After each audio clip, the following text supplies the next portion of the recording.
Also YouTube channel நேயர்களுக்கு வணக்கம். Share பண்ணுங்க, சப்ஸ்கிரைப் பண்ணுங்க, லைக் பண்ணுங்க. நாய்கள் ஊளையிடுவதற்கு பின்னால் இத்தனை விஷயங்கள் இருக்கா? இரவு நேரங்களில் திடீரென நாய்கள் ஊளையிடும் சத்தம் சிலருக்கு அச்சத்தையும் சிலருக்கு குழப்பத்தையும் ஏற்படுத்தும். ஆனால் ஏன் நாய்கள் இப்படி ஊளையிடுகின்றன தெரியுமா? நாய்களின் இந்த வினோதமான நடத்தைக்கு பின்னால் உள்ள காரணங்களை பார்க்கலாம். முதலில் நாய்கள் ஊளையிடுவதற்கு முக்கிய காரணம் தகவல் தொடர்பு.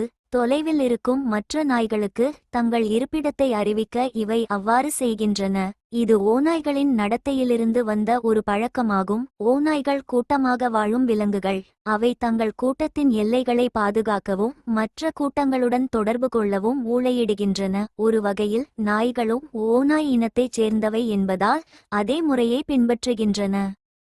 சில நேரங்களில் நாய்கள் தனிமையை உணரும்போது அல்லது துக்கத்தில் இருக்கும்போது ஊளையிடும். வீட்டில் தனியாக இருந்தாலோ தங்கள் உரிமையாளரை பிரிந்தது போல உணர்ந்தாலோ அவை இவ்வாறு செய்யலாம். இது அவற்றின் உணர்வுகளை வெளிப்படுத்தும் ஒரு வழியாகும். ஒரு சில நாய்கள் சைரன் சத்தம், மற்ற நாய்கள் ஊளையிடும் சத்தத்தை கேட்டால் அதேபோல ஊளையிடும். இது ஒரு வகையான பதில் தெரிவிக்கும் நடத்தை.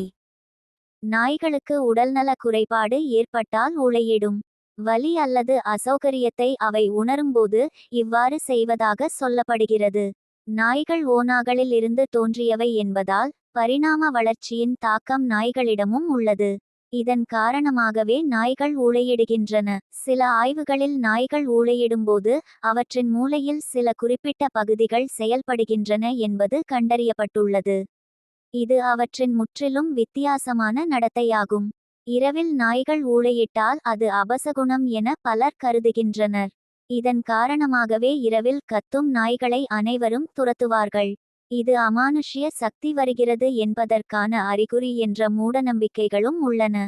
நாய்கள் ஊளையிடுவதற்கு பின்னால் பரிணாம வளர்ச்சி, சமூக நடத்தை, உணர்வுகளின் வெளிப்பாடு போன்றவை உள்ளன. மூடநம்பிக்கைகளை ஒதுக்கிவிட்டு அறிவியல் பூர்வமாக பார்த்தால் இது ஒரு சாதாரண விஷயம் என்பதை நாம் புரிந்து கொள்ளலாம்.